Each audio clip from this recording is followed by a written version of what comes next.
The Price of Control. A Seattle skyline betrayal. The rain was a silver curtain descending upon the Seattle skyline. But inside Ethan Vance's penthouse, the atmosphere was far colder than the storm outside. Everything in his life was meticulously curated. The floor-to-ceiling glass, the minimalist art, the 9-figure bank balance. Yet, in that sterile, high-altitude sanctuary, Clara Monroe stood shaking, holding the fragile truth that threatened to shatter his perfect world. She didn't need the thunder that ripped through the clouds to know the danger she faced. It was mirrored in the cold, blue steel of Ethan's eyes. Her voice, when she finally uttered the words, was barely a whisper. "I'm pregnant." For a long moment, the only sound was the incessant drumming of rain. Then, the laughter came. Low, bitter, and utterly devoid of kindness. "You can't be serious," he said, his face hardening as he stood, casting a terrifying shadow over her. His words, delivered with the mechanical precision of a boardroom verdict, sliced through the air, killing any lingering hope. "I told you before, I want a child, but not with you. You were a distraction, Clara. You need to take care of it now." In that single, brutal sentence, the billionaire magnate had issued a fatal ultimatum. He chose his empire over the very life they created. But what Ethan Vance failed to realize was that some destinies, once set in motion, cannot be bought, silenced, or simply walked away from. The past he tried to bury would return 2 years later, not as a woman seeking revenge, but as a small child with his exact, unforgettable eyes. The city lights sparkled through the rain that night, streaking across the windows of Ethan Vance's penthouse like molten gold. Inside, the air was thick with the tension that precedes a break. Clara Monroe stood in the middle of the living room, her hands trembling, her heart pounding so loud she could barely hear her own thoughts. She had rehearsed this conversation 100 times, had imagined it going so many ways, but nothing prepared her for the icy glare in his eyes when she finally spoke. "I'm pregnant," Clara said softly, her voice catching. The words hung in the air, fragile and shaky, like glass about to shatter. For a moment, he didn't move. He just stared at her, his expression unreadable. The silence stretched until it became unbearable. Then, slowly, he stood up, his tall figure casting a shadow over her.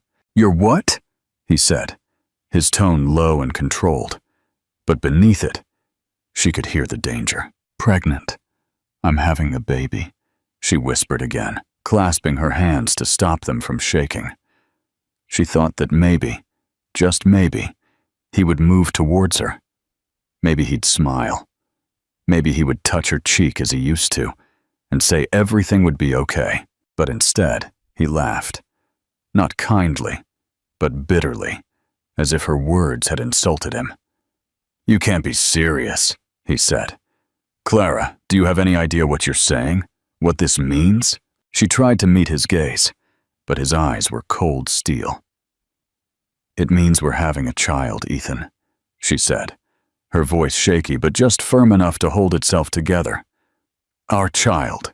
He spun around sharply, running a hand through his hair. "No," he muttered. "Not ours. I can't do this. I won't." She felt her throat close up. "What are you saying?" she whispered. He turned back to face her, his face hard, all trace of tenderness gone.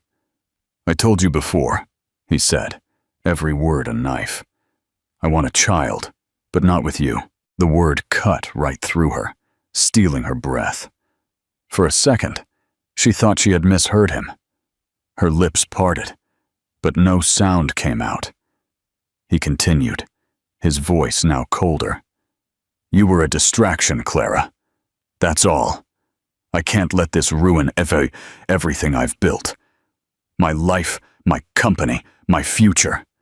I'm not throwing it all away because you made a mistake." "A mistake?" she repeated, the word barely audible. "That's what you think this is?"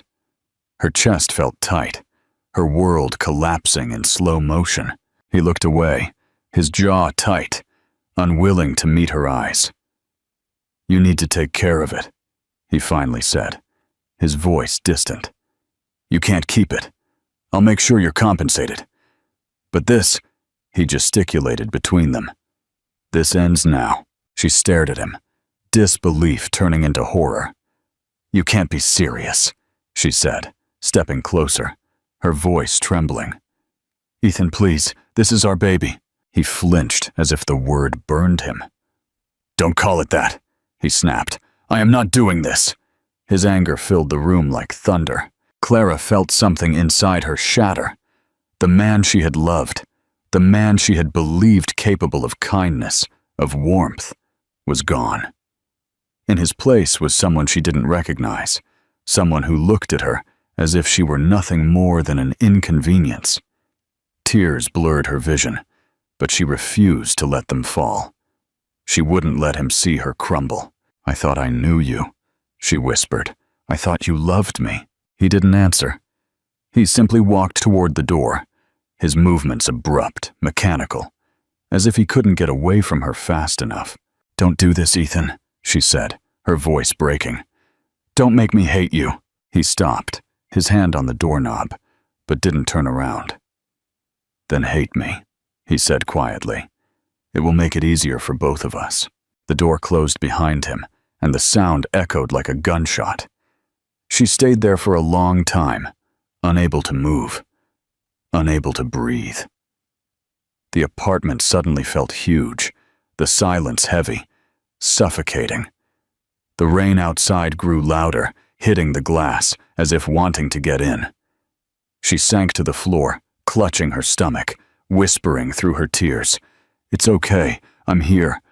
Here. I won't let you go." It wasn't just a promise to the baby. It was a vow to herself. Hours passed before she finally gathered the strength to get up. She packed her things slowly, methodically, as if moving carefully could keep her together. The city outside glowed with indifferent lights. The world kept turning while hers fell apart. When she finally stepped out into the rain, it was cold, instantly soaking her coat. But she didn't care. She walked without looking back, each step heavy but firm. The taxi driver didn't ask questions when she gave him the address of a cheap motel across town. She sat in the back seat, watching the neon reflections on the wet pavement, her thoughts blurred. When she reached the small, dimly lit room, exhaustion had consumed her. She dropped her bag on the floor and lay on the bed, one hand resting protectively over her stomach. For the first time that night, she allowed herself to cry, silently, helplessly, until she had no more tears left. When sleep finally claimed her, it was restless and shallow, but somewhere in the darkness, there was a small glimmer of peace. Despite everything, she was no longer alone. Inside her, life was beginning, and that life, fragile and small as it was, gave her something Ethan Vance could never take away: hope. The weeks that followed felt like living inside a fog, where each day merged into the next, and night seemed endless. Clara had never known true loneliness until then. The silence of her new apartment was almost unbearable, broken only by the hum of the refrigerator or the steady tick of an old clock she had bought at a thrift store. She would wake up each morning with pale light filtering through the thin curtains, staring at the ceiling, wondering how her life had come to this. Sometimes she imagined she would wake up and realize it had all been a nightmare, that she would hear Ethan's voice calling her from the kitchen, his laugh filling the room as it used to. But when she reached out, her hand only met the empty space beside her, and the reality pressed down on her like a weight she couldn't escape. She worked as much as she could to keep busy. The small clinic she had found in a rundown part of Seattle was not glamorous, but it was steady work, and it kept her from falling apart. Her co-workers didn't ask questions about her past, which was a grace she hadn't expected. She wore loose sweaters to hide the growing curve of her stomach, unsure if she was ready to tell anyone yet. There was a certain quiet dignity in keeping her secret, as if she were holding a piece of her old life close to her heart. Away from the world's judgment, the simple pregnancy was not easy. The exhaustion was constant, and some mornings she woke up nauseous and dizzy, her body aching from lack of sleep. But every time she heard her baby's heartbeat during checkups, a steady, miraculous rhythm, it reminded her that there was still something good within her life. It was as if that sound stitched her back together every time she thought she might unravel. She sometimes spoke to the baby in a low voice, almost like a prayer. "You're stronger than me," she would whisper with a small, shaky smile. "Tendrás que serlo." You'll have to be. The nights were the hardest. That's when the memories came back, sharp and unforgiving. She remembered the way Ethan's hands used to fit with hers, the warmth in his voice before it turned cold, the promises that now felt like lies. She wondered if he ever thought about her. Did he regret it? Did he feel anything at all when he left? Every time she tried to hate him, she found herself failing. Anger would rise in her chest like fire, but it always burned out into sadness. She knew she had to let him go. But letting go of the person who was once your entire world wasn't something that happened overnight. It was something you did, bit by painful bit. For her 5th month, her belly had rounded enough that hiding it was impossible. She told her boss at the clinic, expecting judgment or pity, but instead, he simply nodded and told her to take care of herself. That small act of kindness almost made her cry. The other nurses began bringing her small gifts, a thermos for tea, a pair of warm socks, a box of chocolates. It was then that she realized not all people walked away when life became complicated. It wasn't love, but it was something close to hope. One evening, after a particularly long day, she found herself sitting on a park bench overlooking the water. The air was cold and damp, and the city lights twinkled on the surface like scattered stars. She placed a hand on her stomach and watched the reflections ripple. "Do you think he'll ever know about you?" she whispered. "Would he even care?" The baby kicked softly in response, as if answering her, and she laughed quietly through her tears. "It doesn't matter," she finally said. "You have me. That's enough." And for the first time, she truly believed it. The months passed at a slow pace, and with each one, she grew stronger. She saved money, moved into a slightly better apartment, and learned to live for herself again. There were now moments of peace, small, fleeting, but real. She started feeling proud of her resilience, proud of surviving something that almost destroyed her. Then came the night she went into labor. It was early spring, and rain beat against the windows as the contractions began.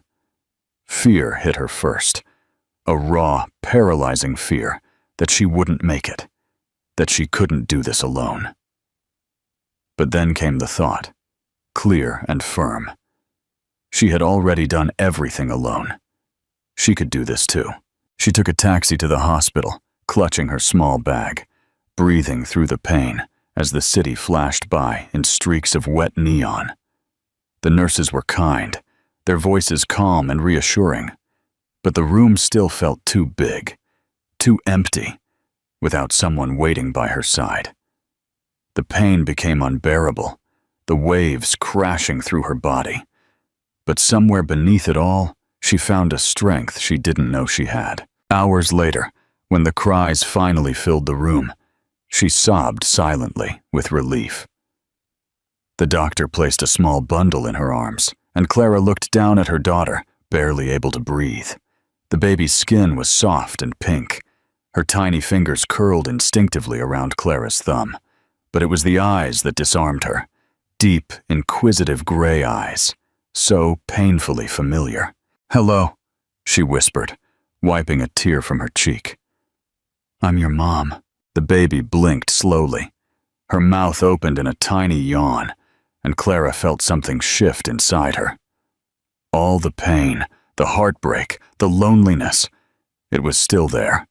But now it had meaning. It had led her here, to this moment, to this girl. She pressed her lips against the baby's forehead and closed her eyes.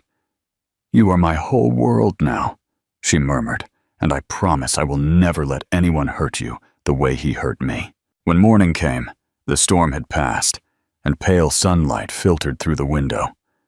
The world outside looked new, washed clean. Clara sat up in bed, the baby asleep against her chest, and smiled for the first time in what felt like an eternity. It wasn't the bright, carefree smile she once had. It was smaller, softer, the kind of smile that came from surviving something that should have broken her. She didn't know what the future held, but as she looked at her daughter, she realized she didn't need to. For the first time, the unknown didn't scare her. It felt like possibility. The months after Anya's birth passed in a blur of sleepless nights, soft cries, and quiet resilience. Clara quickly learned that motherhood was both the most beautiful and the most difficult thing she had ever faced. The apartment was small, the bills were endless, and the loneliness sometimes pressed down so hard she thought she might suffocate. Yet every time she looked at her daughter, at those gray eyes watching her with complete trust, something inside her stabilized. Anya was tiny, fragile, and perfect. Her small fingers curled around Clara's whenever they could, and in that small touch, Clara found the strength to keep going. Even on the days when she felt she couldn't. The first few weeks were chaos. Clara was constantly exhausted. She often woke before dawn, her back aching, her arms trembling from holding Anya for hours. But even through the haze of exhaustion, there was something magical about those quiet mornings, when it was just the two of them. The city outside was still sleeping, the streets empty and gray, and she would sit by the window, rocking Anya slowly, whispering stories of a future that didn't yet exist.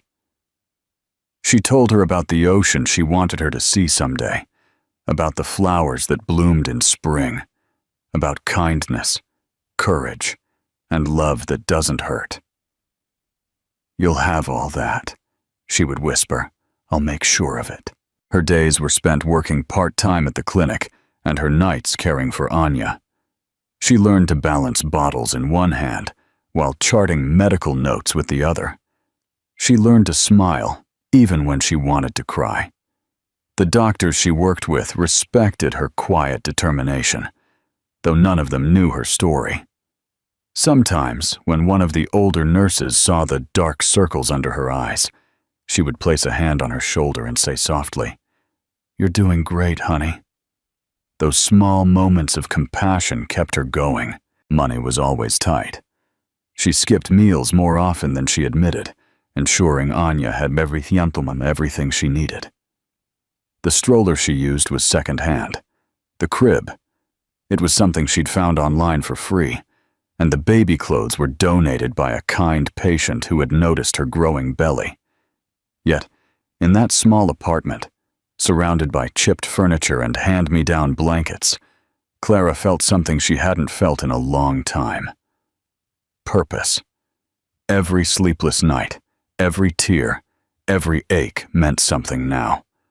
Her life had direction again. Sometimes, though, the past crept back.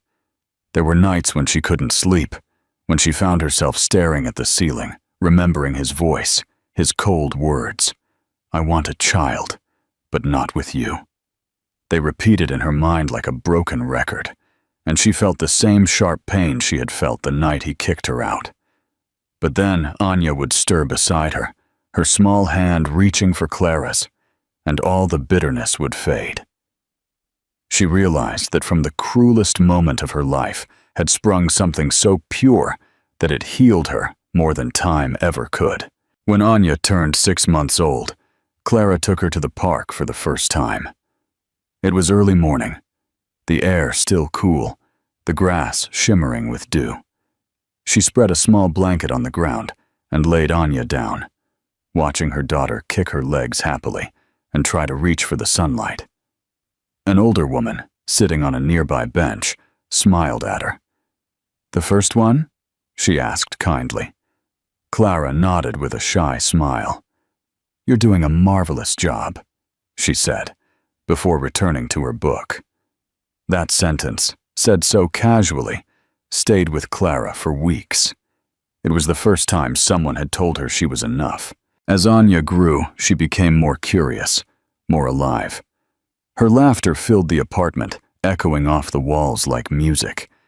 She had a habit of pulling Clara's hair and babbling senseless words that somehow made perfect sense to both of them.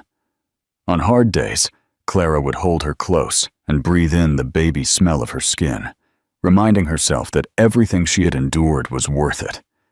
There was a quiet joy in the ordinary moments, feeding her, bathing her, watching her fall asleep with a tiny hand curled near her face.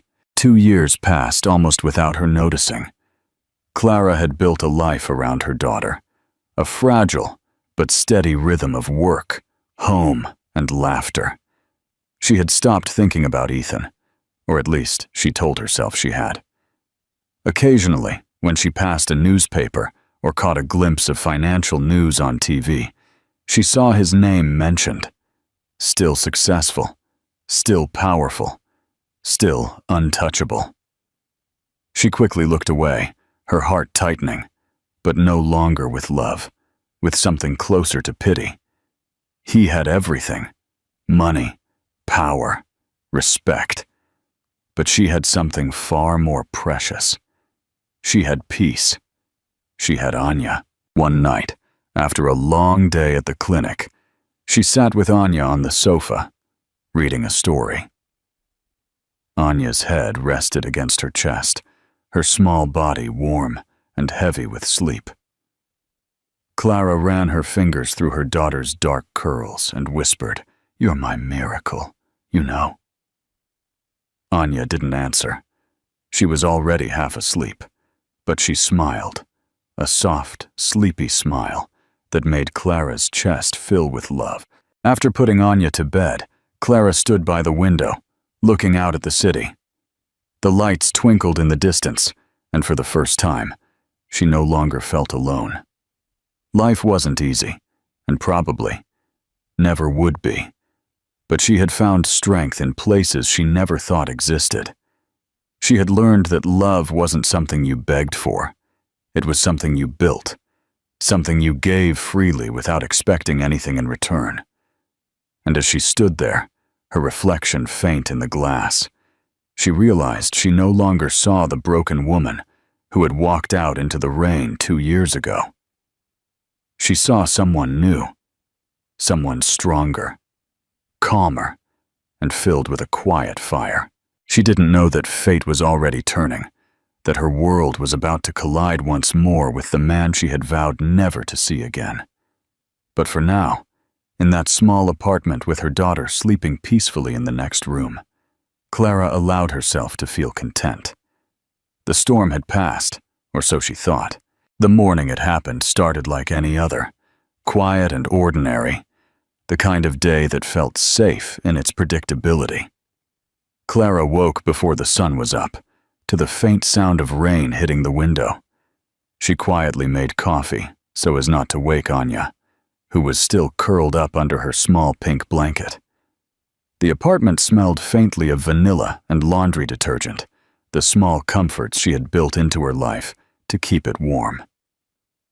She moved through her morning routine with the ease of practice, brushing her hair, packing Anya's small lunch for daycare, and softly humming to fill the silence. It was peaceful, and for once, she believed that peace might last. When she arrived at the clinic, the clouds had begun to break, leaving the city washed and glistening. She greeted the receptionist, hung her coat on the back of her office chair, and sat down to organize patient files. The soft murmur of conversation, the smell of antiseptic and coffee, the familiar rhythm of the workday. everything felt stable.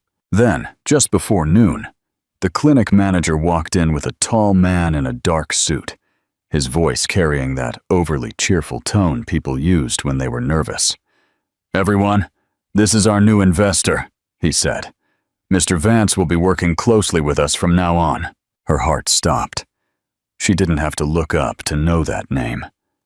It was one that had haunted her dreams, that had been both a wound and a warning over the past 2 years. The papers in her hands trembled as she tried to keep breathing. Slowly, against every instinct that screamed at her to run, she lifted her eyes. There he was. Vance looked almost exactly the same, yet utterly different. His dark hair was slightly longer, his face sharper, as if the years had carved more seriousness into his features. He still carried that effortless confidence, like armor, the kind that made people pay attention when he entered a room. But underneath it, there was something more now, something quieter, more tired, as if he had spent years chasing something he couldn't find. Their eyes met, and in that moment, the air seemed to leave the room. Clara's first thought was disbelief. He couldn't possibly recognize her. Not here. Not like this. She looked away quickly, her pulse hammering. But as the meeting ended and he turned to leave, his gaze lingered on her for a moment longer than it should have. She could feel it, heavy and scrutinizing, as if he was trying to place her. She prayed he wouldn't. That prayer was unanswered. Later that day, she was standing by the coffee machine, pouring a cup, when she felt a presence beside her. "Clara," a voice came, low and uncertain. Her hand froze in midair. Slowly, she turned her head. He was standing there, close enough for her to smell his cologne. Familiar. Painfully familiar. For a long moment, neither of them spoke. "It's been a while," he finally said, his tone softer than she remembered. She stared back, her expression carefully neutral. "It has," she said quietly. Her voice didn't tremble, even though her hands wanted to. He looked at her, searching for something in her face. Perhaps the girl he had once known, the one he had so easily destroyed. But that girl was gone. What stood before him now was someone stronger, firmer, someone who didn't need him anymore. He seemed to notice it too. His jaw tightened slightly. "You look different," he said, and there was something like regret in his voice. "Life does that," she replied simply, setting down her cup. She was about to walk away when he spoke again, this time with more hesitation. "Are you still working in healthcare?" "Yeah."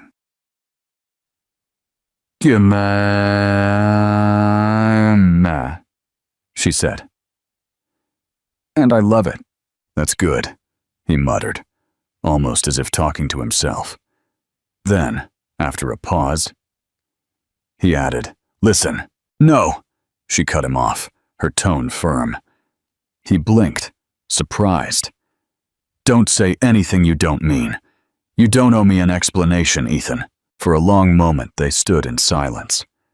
She could feel the weight of his gaze. She could feel the storm of things he wanted to say, but couldn't. Finally, she turned and walked away, leaving him standing there. A man who suddenly looked smaller in his expensive suit than she had ever seen him before. That night, after work, she picked up Anya from daycare. The little girl ran toward her laughter bright and sweet. Clara knelt to scoop her into her arms, breathing in the soft scent of her daughter's hair. The world felt right again in that moment. "Guess what, Mommy?" Anya said, her tiny voice full of excitement. "We're making animal masks tomorrow."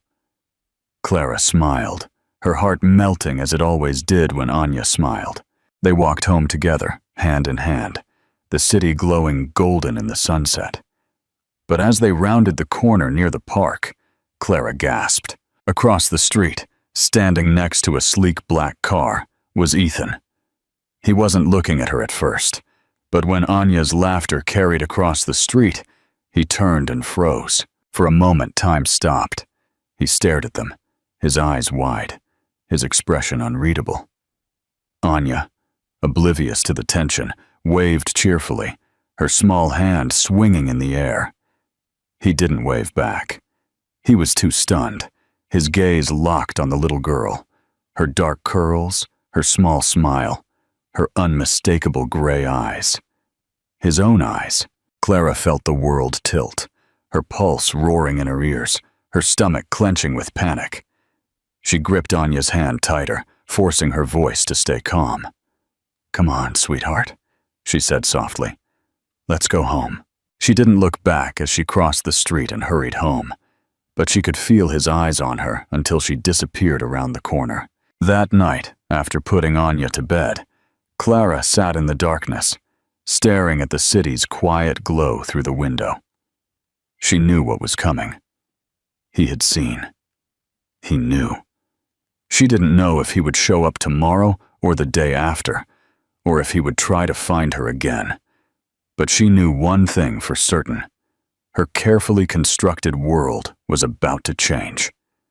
She had spent 2 years building walls strong enough to keep him out. And now, with a single glance, he had found a way back in. She pressed her forehead against the cold glass and whispered into the night, "You are not going to take her from me." And even as she said it, her heart trembled with fear, because deep down she wasn't entirely sure if she was ready to face the man who had destroyed her, or the part of herself that still remembered what it felt like to love him. The next morning, Clara woke up with a heavy feeling in her chest, the kind that makes it hard to breathe. She had barely slept, her mind still replaying the moment in the park when Ethan saw Anya. His expression, shock, disbelief, recognition, was burned into her memory. She had hoped their paths would never cross again, that fate had finally granted her peace. But fate, it seemed, had other plans. She stood by the window, watching the first light creep across the sky, and tried to convince herself that maybe she was wrong, that maybe he wouldn't seek them out. But deep down, she knew him too well. Ethan Vance wasn't the kind of man who walked away from something that shook him. He would come. It was only a matter of time. When she arrived at the clinic that morning, her stomach twisted with every sound, every step that echoed down the hallway. The world around her felt sharper, as if everything had suddenly been brought into focus. She greeted her co-workers with a forced smile, pretending everything was normal. But she couldn't stop checking the door every few minutes, her nerves fraying with every tick of the clock. At lunchtime, as she was about to step out of the staff room, she froze. He was standing in the hallway, waiting. He looked calmer than she expected, but there was a tightness around his mouth that delataba la tormenta interior. "Clara," he said quietly. She didn't answer. She just turned to leave. But he followed her. "Please, just 1 minute," he said. "We need to talk." She stopped and turned around, her voice steady even though her heart was hammering against her ribs. "There is nothing to talk about." "That child," he said, and his voice cracked slightly. The composure fractured just enough for her to hear the incredulity. "She's mine, isn't she?" The words hung between them, heavy and irreversible. Clara looked at him for a long moment, her throat tight. "You forfeited the right to ask that question the day you left," she finally said. His eyes darkened. A flash of guilt passed over them, but he didn't back down. "Just tell me the truth." "What would the truth change?" She snapped back, her voice shaking with contained fury. "Would it make you the man you weren't then? Would it undo what you told me?" He looked away, his jaw tight.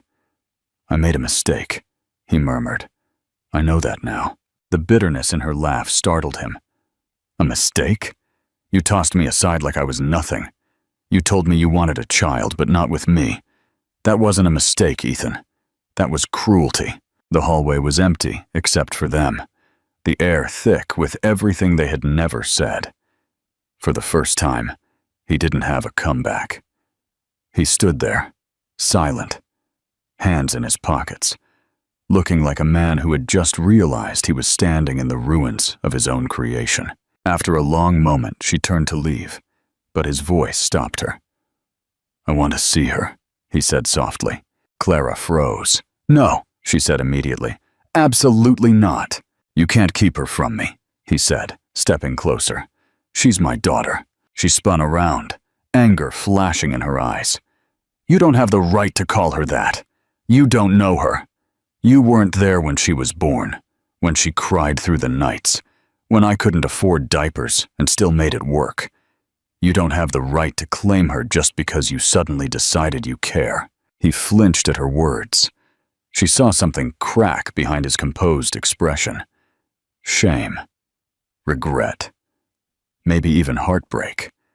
But she refused to soften. "Clara, please." His tone was quieter now, desperate. "I just want to make things right." She shook her head slowly. "You can't fix what you destroyed. I won't let you hurt her the way you hurt me." She walked away before he could answer, her pulse hammering in her ears. When she got home that night, she was so exhausted she could barely think. But when she opened the door and saw Anya sitting on the floor, surrounded by crayons and paper, smiling up at her with pure joy, all the fear dissolved into something else. Determination. She knelt beside her daughter and wrapped her in her arms, hugging her tight. "Mommy missed you today," she whispered, breathing in the comforting scent of baby shampoo and crayons. Anya laughed and hugged her back, oblivious to the storm brewing on the horizon. For the next few days, Clara tried to return to normal, but normal no longer existed. Ethan began to show up near the clinic, sometimes under the guise of reviewing the investment, other times waiting outside, as if he expected her to stop and talk. She never did. She avoided him at every opportunity. But one evening, as she was leaving work, he was waiting by her car. "I'm not leaving," he said quietly when she tried to walk past. "I can't." Something in his voice made her stop. It wasn't arrogance or control, it was desperation. He looked tired, his usual confidence stripped away. "You don't understand," she said, her voice weary. "It's not just about you anymore. I have to protect her." "And you think I would hurt her?" he asked softly. "You already did," she replied. Her tone was flat. "You just don't know it." The silence that followed was unbearable. Finally, she got into her car, but before driving away, she looked at him one last time. "If you really want to do the right thing, then leave us alone." Her voice was quiet but firm. "You made your choice a long time ago. Now let me live with mine." He didn't follow her that time, but as she drove home, she knew it wasn't over. Something in his eyes told her he wouldn't give up. And though the idea terrified her, a small, treacherous part of her heart wondered if maybe, just maybe, he had changed. That night, after putting Anya to bed, Clara sat on the sofa, looking at the photograph she had taken of Anya as a baby. Her tiny hands grasping her finger, that same determined expression she saw in the mirror every morning. She traced the outline of her daughter's face and whispered, "No one is taking you from me." But even as she said it, she couldn't shake the feeling that the past she had buried was clawing its way back, and that this time, it wouldn't let her go without a fight. The following week passed with the same relentless tension that had gripped Clara's life since Ethan's return. Every morning she woke up with the same weight pressing on her chest, a mixture of anger and fear, a reminder that the quiet world she had built for Anya and herself was cracking. She spent her days on autopilot, trying to maintain composure at work, smiling at patients, keeping a soft tone when talking to Anya. But inside, she was falling apart. She could feel Ethan's presence everywhere, his gaze, his voice, the ghost of everything she had once loved and hated about him. And the worst part was, he wasn't the same man who had kicked her out. That made everything more complicated. He had changed, or at least he seemed to have. His arrogance was muted, replaced by something quieter and more human.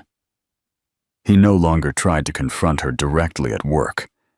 Instead, he found small ways to show he was trying, sending donations to the daycare Anya attended, covering the clinic's medical debt for low-income families, not taking credit for any of it. She knew he was doing it for her, for them, but she refused to acknowledge it. Yet, each act chipped away at the fortress she had built within herself. One night, while walking home with Anya, the rain suddenly began to pour, a downpour that drenched them in seconds. Laughing, Anya lifted her small face to the sky, letting the rain soak her hair. Clara took off her jacket and tried to shield her daughter's head when she heard a familiar voice behind her. "Get in," Ethan said, holding the car door open. She froze. The sound of his voice was both comforting and terrifying. He was standing by a black SUV, rain dripping from his hair and shoulders, but he didn't move closer. He simply waited. Clara hesitated for a long moment, torn between pride and practicality. Anya was now shivering, her small body trembling. Finally, she sighed and picked her up in her arms. "Just this once," she said quietly, heading for the car. Inside it was warm and smelled faintly of cedar and rain. Ethan drove in silence, glancing at them occasionally through the mirror. When he handed her a towel from the back seat, their fingers brushed for a fraction of a second, and she felt that electric shock she had spent years trying to forget. When he stopped in front of her apartment building, Clara immediately opened the door. "Thank you," she said curtly, ready to leave. But his voice stopped her. "Clara, wait!" She turned reluctantly. He looked at her, the rain still running down his face. "I know I can't undo what I did," he said quietly. "But please believe me when I say I regret it every day. I was a coward. I thought I was protecting myself, but I destroyed the one thing that truly mattered." She wanted to tell him it was too late, that apologies didn't change the past.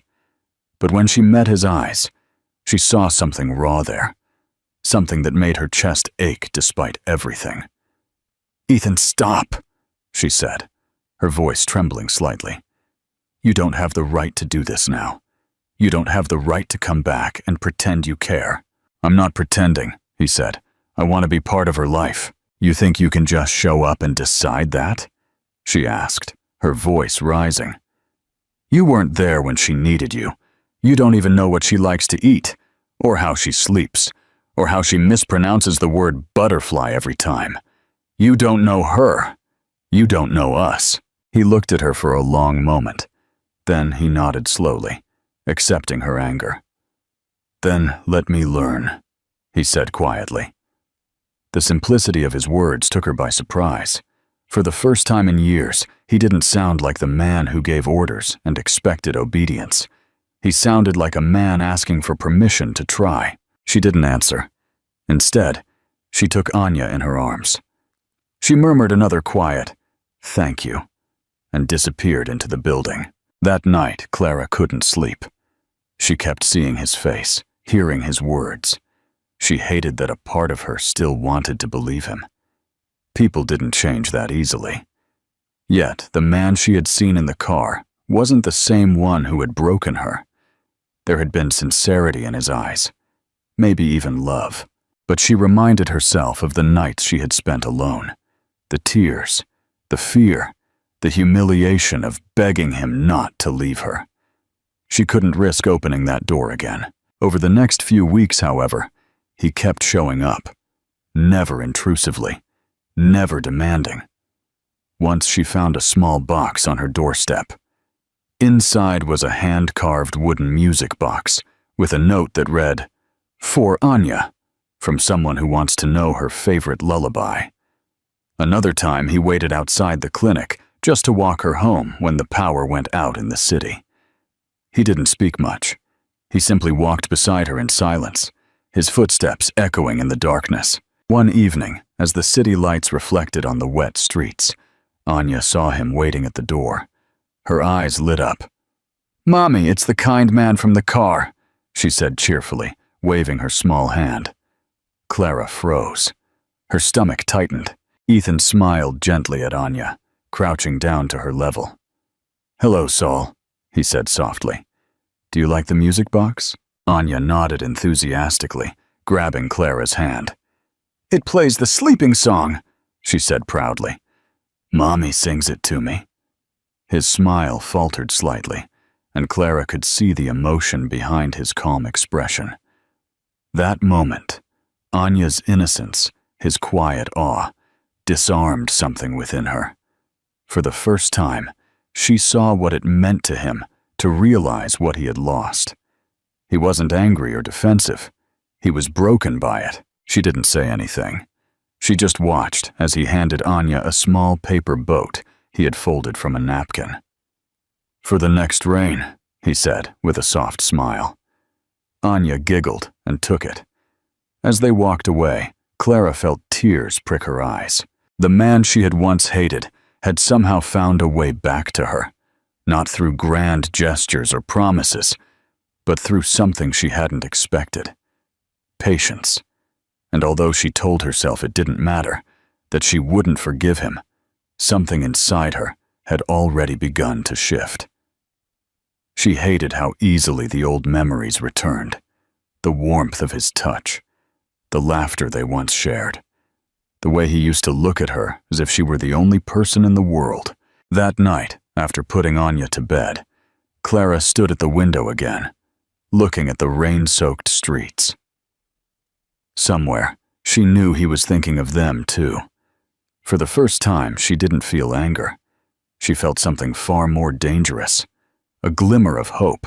Weeks turned into months, and what started as a fragile coexistence became something constant, something whole. Ethan became a quiet, undeniable presence in their world. He didn't force his way into their lives, but he stayed on the boundaries, showing up when she least expected it. Always careful, always measured. Sometimes he'd stop by the park on Saturdays, claiming it was a coincidence he was there when Anya played on the swings. Other times, he'd send small, thoughtful things for Anya. A new book about animals, a puzzle shaped like stars, crayons in her favorite colors. He never overstepped, and perhaps that was what made it hardest for Clara to keep her walls up. His patience disarmed her more effectively than his power ever could. Anya adored him without understanding who he really was. She called him the kind man, and her innocent joy, whenever she saw him, made it almost impossible for Clara to keep them apart. One afternoon, as she sat on a park bench watching Anya chase butterflies, Ethan sat down beside Clara. A comfortable silence settled between them. "She's amazing," he said quietly, his voice carrying a sense of reverence, as if he was afraid to break the spell of watching his daughter play. Clara's heart ached hearing it. "She is," she said softly, without looking at him. "She's everything." For a moment he didn't reply.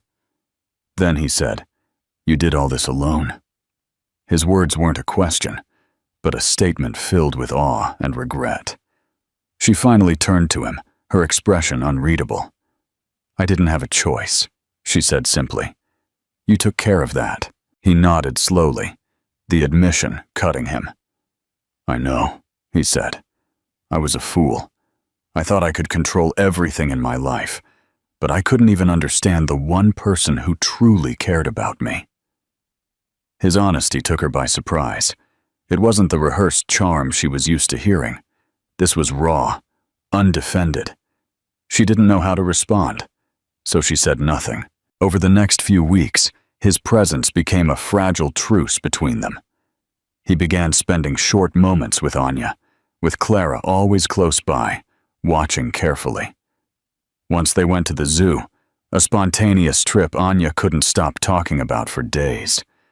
Clara hadn't planned on letting it happen, but when Ethan showed up at the park that morning with the tickets in his hand, and Anya's face lit up with pure excitement, she couldn't bring herself to say no. Watching them together was both beautiful and painful. Ethan carried Anya on his shoulders, pointing out giraffes and penguins, his laughter genuine and warm. It was a side of him Clara had never seen before, the powerful, distant CEO reduced to a man making silly animal noises just to hear a little girl laugh. That night, after putting Anya to bed, Clara sat on the balcony with a cup of tea, her thoughts tangled. She could no longer deny the truth. He was changing, not with words, but with actions. And that scared her more than his anger ever had. Because if he truly had changed, if the man who once broke her heart was now capable of loving, then she would have to face something she had spent years avoiding, the part of her that still loved him. The next morning, she found an envelope slipped under her door. It wasn't his usual subtle gesture. Inside was a handwritten letter from him. It wasn't long, but every word felt deliberate. He wrote that he knew he had no right to ask for forgiveness, but he wanted to try to earn it. Not for him, but for Anya. He wrote that seeing her had forced him to face everything he had run from, his fear, his pride, his own loneliness. And then he ended it with a single line that made her chest clench painfully. You were right. Love isn't about control. It's about staying even when it terrifies you. She read the letter twice, her eyes blurred by the end. Part of her wanted to tear it up, bury it, pretend none of it mattered. But another part, the part that had always believed there was still goodness in him, wanted to believe that maybe, just maybe, it wasn't too late. Still, she wasn't ready. Forgiveness was a luxury she wasn't sure she could afford. A week later, Anya became sick. It started as a fever that worsened overnight. Clara spent the night sitting by her bed, placing a cool cloth on her forehead, whispering lullabies she barely had the energy to sing. By morning, the fever had spiked higher, and panic clenched her chest. She rushed Anya to the hospital. Her mind was a blur of fear. Hours later, she sat in the sterile waiting room, her hands trembling as she filled out forms. That's when Ethan appeared, breathless, as if he had run the whole way. "Clara," he said, his voice tight with worry. What happened? She was too exhausted to argue, too terrified to care how he had found out. "Fever," she said weakly. "They're running tests." His expression softened, and without asking permission, he sat down beside her. For the next few hours, he didn't leave. He brought her water. He spoke to the doctors. He held her hand when she couldn't stop shaking.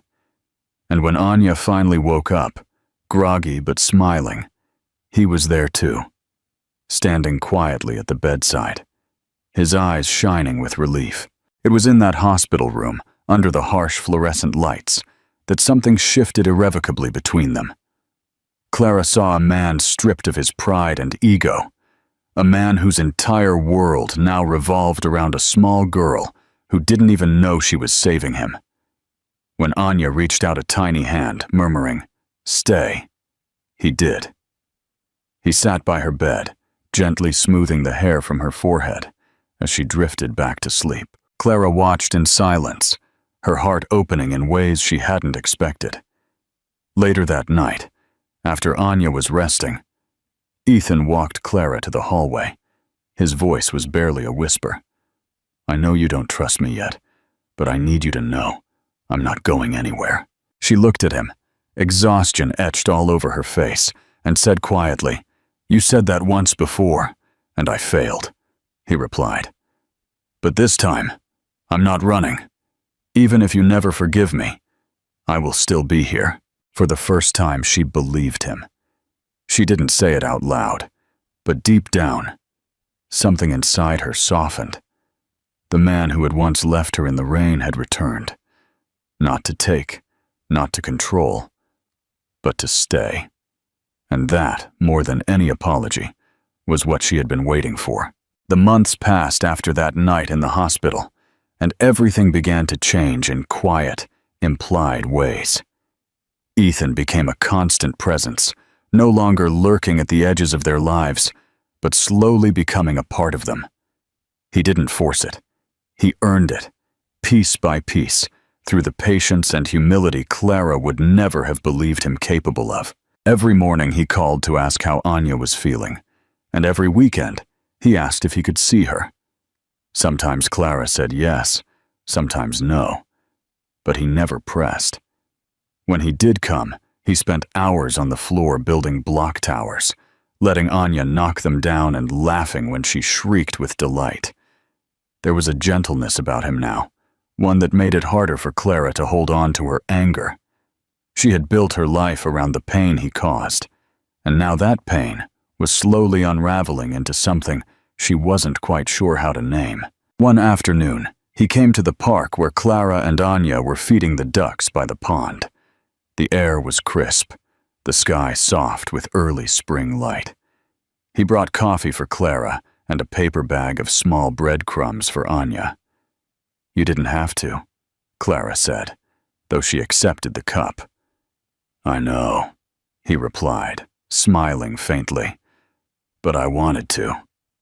It was such a simple exchange, yet something about it felt monumental. For years, his words had been weapons, filled with bitterness and regret. Now they were careful, kind, almost sweet. Anya ran ahead to throw bread into the water, and Ethan turned back to Clara. "I've been thinking," he said, his voice low. "About what?" she asked cautiously. He hesitated, his gaze following his daughter. "How lucky I am that you didn't listen to me that night," he said quietly. "If you had, I would never have known her, never have understood what love really is." Clara looked at him then, truly looked, and she didn't see the arrogant man who had kicked her out, but someone stripped bare by life, guilt, and love. "You were cruel," she said softly. Her words were not angry, but honest. "I know I shattered you," he said, his voice raw, "and I'll spend the rest of my life trying to make it right." She didn't respond, but her silence was no longer cutting. It was thoughtful, uncertain, but no longer closed off. When the sun began to set, Anya came running back, her cheeks flushed from the wind. She held out her small hand to Ethan. "Come play," she said simply, pulling him along. He smiled, got up, and followed her onto the playground without hesitation. Clara watched them, a strange warmth blossoming in her chest. For the first time in years, she didn't see his past when she looked at him. She saw a man trying to build a future. In the following weeks, the shift became undeniable. They began to share small, simple dinners, take out meals on the floor of Clara's apartment, while Anya showed off her drawings. At first it was awkward. He tried too hard, but soon the stiffness faded. He laughed more easily, stayed longer, and learned to listen instead of talk. Clara found herself looking forward to his visits, even though she told herself she shouldn't. It wasn't forgiveness yet, but it was something close to it. One night after Anya had gone to bed, Clara stood on the balcony, while Ethan stayed inside. Clearing the dishes, the city glittered around them, the windows gleaming like stars. When he joined her, they stood in silence for a long time, listening to the hum of the night. "I still remember the last thing I said to you before I left," he said quietly. "You said you wanted a child, but not with me," she replied without hesitation. He winced. "That's the sentence that haunts me every day," he admitted. "It's what I hear every time I look at her, every time I see you. I can't change what I said, but I wish you knew how much I regret it." Clara turned to him, her eyes soft but tired. "Regret doesn't erase the pain," she said. "No," he agreed, "but maybe love can heal it." For a long moment, neither of them spoke. The air between them felt fragile, like glass that might break with the wrong word. Then, in a low voice, she said, "You hurt me so deeply that I stopped believing in love. But you are the reason I learned what real love is. Because when you left, I had to give everything to her." He looked at her, his expression filled with pain and admiration. "Then maybe," he said softly, "you can teach me to love that way." Something inside her broke then, not from pain, but from release.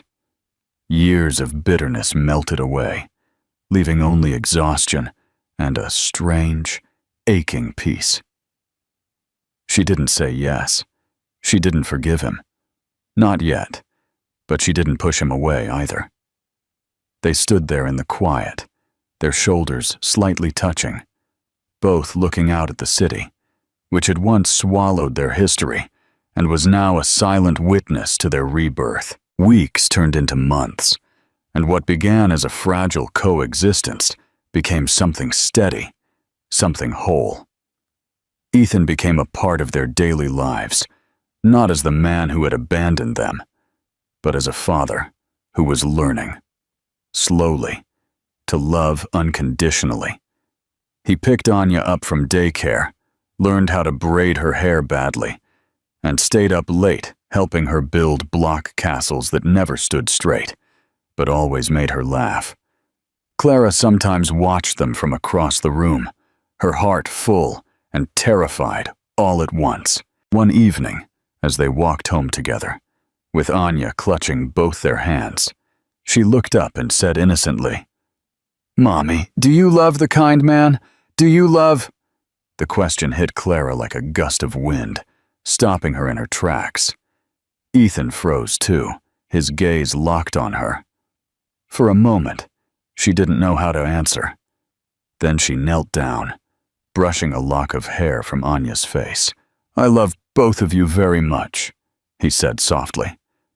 It wasn't a lie. It wasn't a promise either. But it was real. Later that night, after Anya was asleep, Ethan stood by the door, ready to leave. "She's happy," he said quietly. "You've given her everything." Clara smiled faintly. "We've given her everything," she corrected him. His eyes flickered with emotion.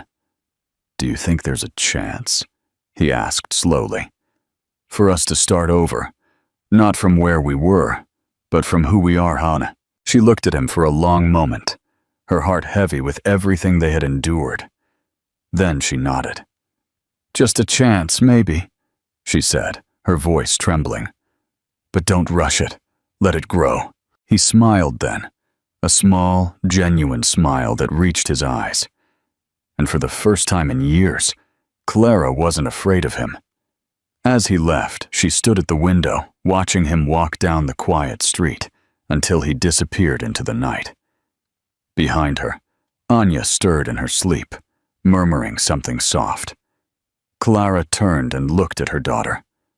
Her miracle, her proof that love could survive even the worst endings. In that moment, she understood something she hadn't understood before.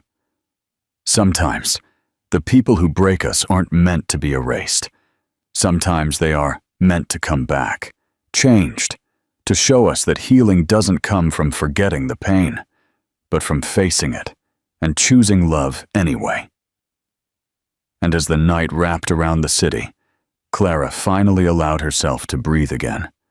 Not because everything was perfect, but because, for the first time, she truly believed it could be.